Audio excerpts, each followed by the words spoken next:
பரணி தீபமாய் தரணியில் ஒளிரும் பரமேஸ்வரனே போற்றி. சிவ ஓம் நம சிவாய. ஹரஹர என்றால் வரமழை பொழியும் ஆதிலிங்கனே போற்றி. ஹர ஓம் நம சிவாய.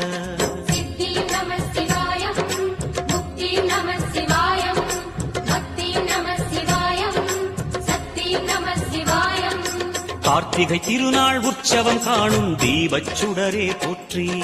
சிவ ஓம் நம சிவாய.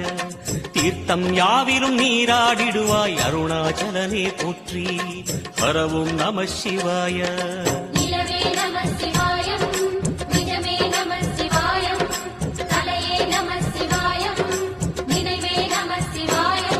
நம சிவாய நம சிவாய ஓம் நம சிவாய.